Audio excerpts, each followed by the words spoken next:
Is there any way the Lakers can avoid the draft lottery and thus give their pick to the New Orleans Pelicans? Plus, can Trey Murphy become a permanent starter or maybe part of the closing lineup? And we have injury updates for Brandon Ingram, Dyson Daniels, Herb Jones, and will Kyra Lewis Jr. make an impact when he's back healthy for this team? All that and a little bit more in today's episode of Locked On Pelicans. Let's go.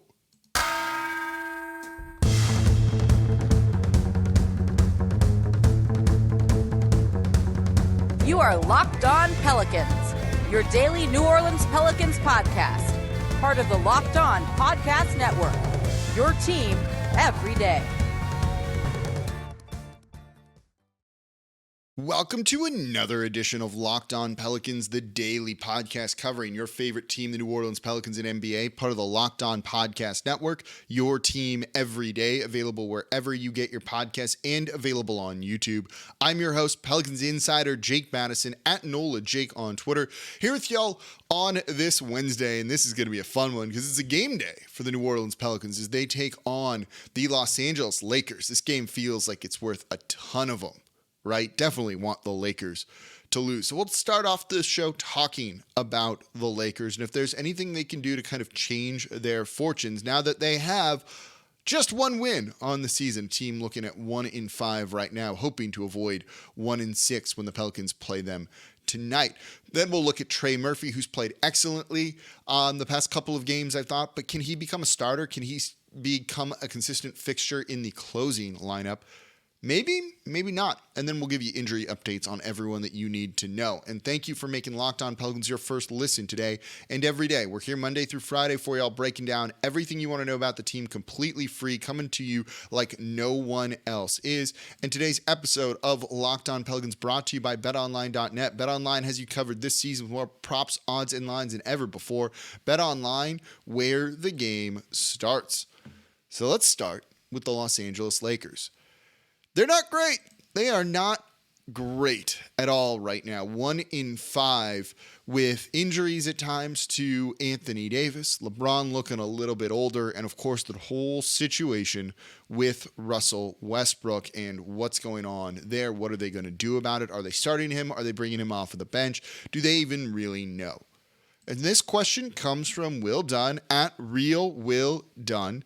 And it's how this was a great one, Will. How likely are the Lakers to make a move capable of really changing their current trajectory towards the top of the lottery? Basically, how realistic is it for the Pelicans fans to be getting our collective hopes up for the Wembanyama sweepstakes? You look at this Lakers team, and it's really easy to make fun of them. LeBron just had his comments of like, yeah, we don't have lasers on this team. We don't have shooters, and that's certainly bared it out with what they're doing in terms of three-point percentage. They're dead last in the league at 26.6%, though they take the 12th most. That's a pretty freaking awful number, to be perfectly honest with you, and you need to shoot threes in this league. Absolutely do. You know, there's questions about Anthony Davis and his health. So it's super simple to make fun of this Lakers team, which, by the way, deserves all of it, and gave Rob Pelinka an extension this offseason, which was mind-blowingly bad without making him like really earn it, let's say, given what he did to their title-winning team since he also helped assemble that team. So they're bad, but I don't know if they're as bad as their record necessarily indicates. They're 1-5, but their defense is flat out amazing this year. They're third best in the league. They've been really good, and that looks to be pretty sustainable. Anthony Davis, while not in the Defensive Player of the Year conversation, has looked really good on that side of the ball. Patrick Beverley was a good addition for them in the backcourt. They're a good defensive team. They will be a good defensive team, and that can get you pretty far. And that means if they figure it out offensively, they might be able to start to turn some things around. They take a lot of threes. If that number trends closer to league average, which it shouldn't given the guys that they have, but if it does, or say they add shooters, the offense could start to come around. Anthony Davis, if he stays healthy, is going to be good. LeBron James is still pretty good too. LeBron's averaging almost 26 points per game. You have Anthony Davis averaging almost 24, along with 10.5 rebounds and 2.5 steals and 2 blocks. He's been flat out really good on the defensive side of the ball. So the rumored deal that they have is they would send Russell Westbrook and 2 first-round picks in 27 and 29, I think, to the Indiana Pacers. I had to think for a second. for basically Buddy Hield and Miles Turner. I don't hate that trade for them. And when you look at what they need, three-point shooting, both those guys provide that. Buddy Hield is an excellent three-point shooter. Miles Turner can shoot from the outside, though I wouldn't call him a gravity shooter or anything like that, but he's a dude who'll make you some threes from the center spot and maybe free up Anthony Davis, who's basically played exclusively center for the Lakers this season, to move back to power forward, which is what he prefers. And does that keep him healthier? Does that elevate his game somehow? Maybe. But at the same point, that Lakers team, without Russell Westbrook, who actually hasn't been he's been pretty bad. There have been moments when he saved them, but it's also been in losses, so how impactful is he truly? So without Russell Westbrook and with those two guys on the team, like, they're better than they were, but they're not going to make that trade anytime soon, and Indiana's in no rush to do it. Indiana's fine not making that trade right now. That's a deal that might get done closer to the trade deadline than it will be before that. So how much of a hole are they going to already be in by the time they pull off a trade like that? So yeah, I think that trade helps. I think that maybe moves them further away from the top 1, 2, 3, 4 picks in the draft, maybe closer to being a borderline playing team, maybe, depending on what the rest of the West does. But are they going to be able to make that move in time? They've been reluctant to trade away those 2 lottery picks. You know, they probably should. This is a deal they probably should do if they were allowed, if they could get it done tomorrow. I would certainly do that if I were the Lakers, but I don't know if that's realistic. So yeah, there's a move that will help them. How good does that make them? Does that make them a title contender? No, I don't think so. You need more than Buddy Hield and Miles Turner. You're not going to call either of those two guys a difference maker on a title team. But when we talked about the Pelicans in their depth, right, sometimes you just need good role players around your main guys to do their job. And that's something that maybe you'd start to see in that Lakers team.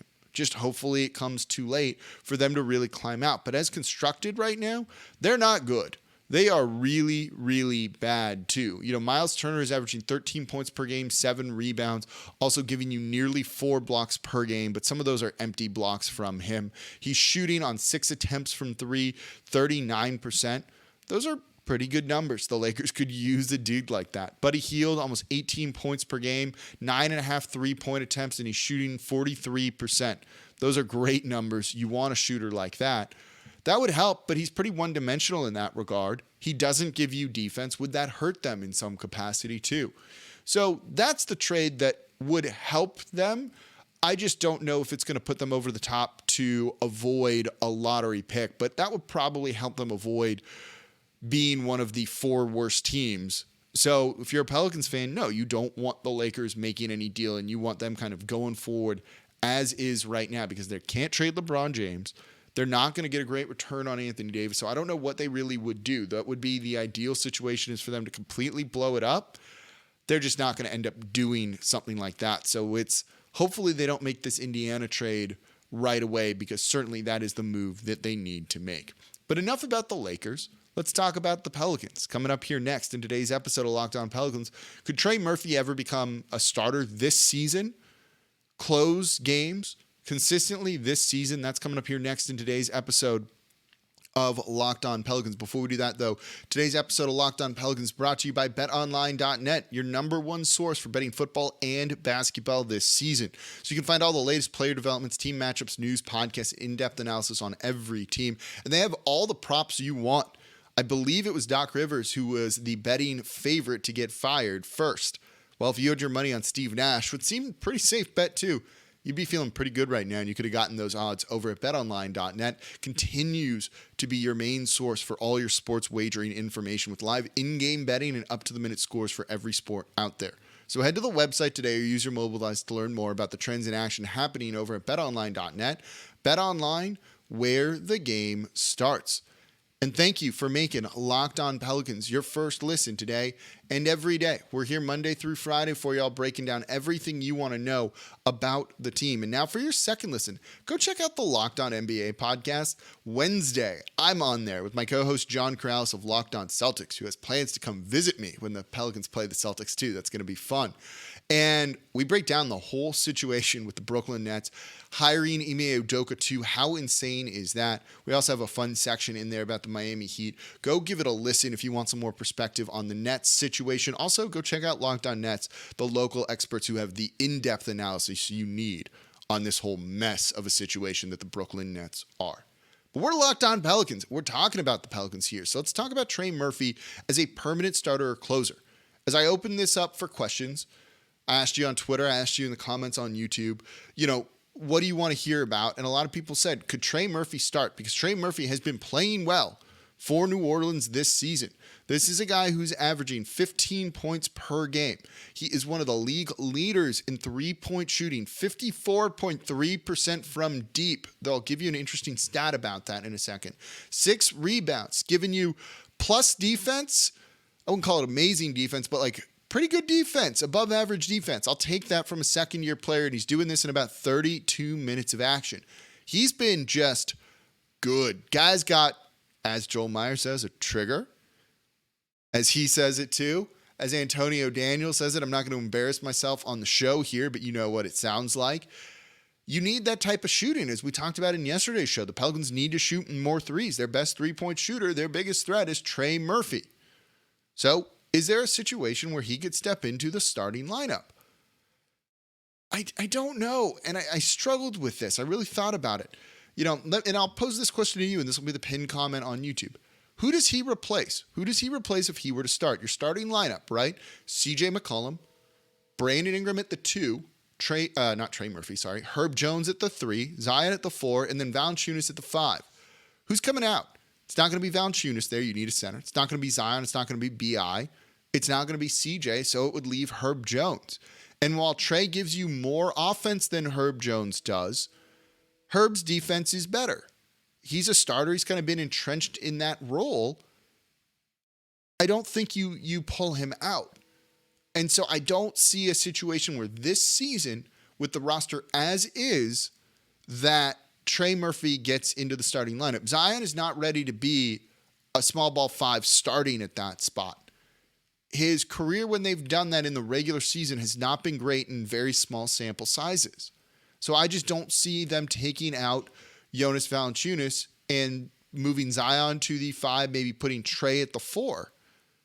I just don't think that that's where they're going to go with this yet. I think that would be ideal, but that's not realistic, and I don't know how good defensively that team is going to be. So I don't see him stepping into the starting lineup because of that. But what about the closing lineup? I do think there is potential for him to be in that, particularly if you need more shooting and if you're struggling to score. Now, that could look like a small ball lineup, but again, I don't think they really want to run Zion at the 5 because defensively those units have been abused and have not been good. But let's say you have one of Larry Nance Jr. or Jonas Valanciunas out there at the 5 spot. You have Zion at the 4. You have Herb Jones at the 3. Ingram and CJ in the backcourt. I do think you could potentially look at taking out Herb Jones there to close games. I think his defense is that important that you leave him in. But if you need more shooting and more offense, Trey's going to give that to you, and he's got really good size. Or maybe you put him in for CJ. That's a bold move. That's maybe a risky move. But if you're getting burned in the backcourt by a point guard and you can't put Herb Jones there because he's guarding a wing, you don't want to trust BI with one of those assignments either. You could put Trey Murphy out there in some capacity, let him take that wing inside Herb Jones to cover the point of attack. That's a potential option for them. Can you bench CJ in crunch time though? A shot maker like that and a guy that orchestrates the offense? I don't know. So when I look at this, I just don't know where Trey fits. Certainly I don't see it in the starting lineup. I think you could see him in the closing lineup. It just might depend on the team and what Herb is giving you offensively and what you need. If you know you'll get some stops and it's going to be a shootout down the stretch, well, do you put in Trey Murphy to give you that spacing? If, they're really keen in on a guy like Zion Williamson, do you put Trey out there to burn him with some threes or to space the court if they're really paying attention to him? It's an intriguing idea. And certainly you think Trey will start probably for BI in tonight's game against the Los Angeles Lakers, with Herb Jones likely being back. We'll get into that in the next segment. So he's still going to get plenty of minutes. He's still going to be able to impact games. It just might not be in one of those two situations just yet, or both of those situations just yet. Certainly in the future, I think you pencil him in as a starter somewhere, but it also might just depend on what they do with Valanciunas in the future. But no matter what, he's going to be a key player for this team. And the role he's in right now has been fantastic. And as a spot starter, he's been good. And by the way, his crunch time minutes, the lineups with him out there, have a positive net rating of plus 10. Now, it's a small sample size of just 2 games, but that's pretty encouraging. Herb's is plus 16 something and some change, but that's also only been 1 game. So I don't know if we want to read too much into those yet, but the early signs are at the very least encouraging when it comes to Trey closing games out and in crunch time situations. Hopefully the Pelicans, though, don't end up in a crunch time situation in tonight's game against the Lakers. And I got the injury updates you need to know coming up here next in today's episode of Locked On Pelicans. Thank you for making Locked On Pelicans your first listen today and every day. We're here Monday through Friday for y'all, breaking down everything you want to know about this team. No one else coming to you like this, giving you the insight you want, whether it's the ref stats that I had for you, whether it's Trey as a closer or starter and making fun of the Lakers too. All fun. We do it all here. Subscribe wherever you get your podcast. Tell a friend about the show and leave a 5-star review with a comment, and comment down below on YouTube. That is the number one thing you can do to help support the show. And I got a lot more fun stuff coming on YouTube on the community tab too. We're going to have some polls in there. We're going to have some caption contests and different things. So be sure to check it out and check back at the Locked On Pelicans YouTube page. Now for your second listen, go check out Locked On Sports Today, the biggest stories in all of sports. Locked On Sports Today covers it all, whether it's the World Series, the NFL games, the Nets situation certainly is going to be on there. If you don't have time to catch up on all of it, take 20 minutes and go listen to Locked On Sports Today, which is going to do it all for you, tell you what you need to know, available on YouTube and wherever you get your podcasts. All right. We got a game tonight. Pelicans taking on the Los Angeles Lakers. Really want to win that one, no doubt about that. And it looks like the Pelicans are going to get some injury reinforcements coming back. Herb Jones and Dyson Daniels, who have missed the past 2 games. Well, Dyson has missed the past 2. Herb has missed the past 3. Went through a full practice yesterday on Tuesday, and sounds like they're going to be ready to go. They've both been upgraded to probable. So there's a more likely than not chance that they're going to be playing. Herb will go back into the starting lineup, and I think you'll see it'll probably be like CJ, Herb, Trey, Zion, Valanciunas as starters would be the likely starters, I think, unless they really feel they need to have Jose Alvarado in there or Devontae Graham. But this gives them a little bit more depth. This is good. You really want Dyson Daniels out there for some of the guard play, though. Devontae Graham has shot well and he's still going to earn his minutes. But if you get into like a shootout and you need some defense, I think this is going to be a great thing for New Orleans. Getting more depth back is certainly what you want to see on this team, because the depth definitely is there and those guys slide into their preferred role. So I think they're going to be looking good and ready to go in this game. Zion looked great. Expect to see more of Point Zion from him as well. As for Brandon Ingram, it sounds like he's progressing. We'll see if he's ready to go Friday against the Golden State Warriors, but their concussions, these things take time. There's no one timeline that you really stick to, and you've just got to see how it goes, right? But he was posting on Instagram that he wants to be back and to expect to see him back soon. So I'd hope we'll see him on Friday, if not maybe Saturday on the second night of a back-to-back. He'll be fine when he comes back to play. It's just a process when it comes to concussions, and you can't rush back from that. And I think we've all learned by now you've got to play it safe with those injuries. So we're still just hoping for the easiest and speediest recovery for him. Probably good he didn't travel with the team on this road trip, but hopefully we see him back. Nothing will be known probably until Thursday or so when the Pelicans get back in New Orleans and he can see how he feels and kind of see if they're ready to integrate him back to the team with everything. As for Kyra Lewis Jr., this was something that a couple of people asked, and we'll hit on it quickly. One person said he's taking forever to recover from this injury, and that is not true. The injury that he suffered usually takes about a year or so. So we'll be hitting that in a month or two. That happened, I forget the exact date that it happened for him, if it was December or January, but these injuries take time. And he's going to have a slow integration back into the team, because when you look at this, where is minutes going to come from if this team is healthy? Now, if they're not, you'll see him get some minutes in there and play. I'm just not quite sure when that'll be. but I do think he'll get some spot minutes here or there just to really try and test him out and see what he's capable of doing and if his speed is still there, which by all accounts, it sounds like that has definitely come back. He suffered the injury early December, so we're about a month away from it being a year. So this is kind of on track with where he is. It might be a little bit longer, given that he wouldn't be in the rotation right away. I wonder if they'll hold him back some. So I wouldn't expect much from him right away. Would he be included in trade? Like, yeah, if you need salary, I think, just because certainly it feels like by the time he would be ready to go, getting a full allotment of minutes, Dyson Daniels is going to have that spot. That defense that Dyson provides is so important for what they need in the backcourt. The size he provides is so important. But they were also really high on Kira Lewis Jr., so they're not going to just look to give him away for nothing.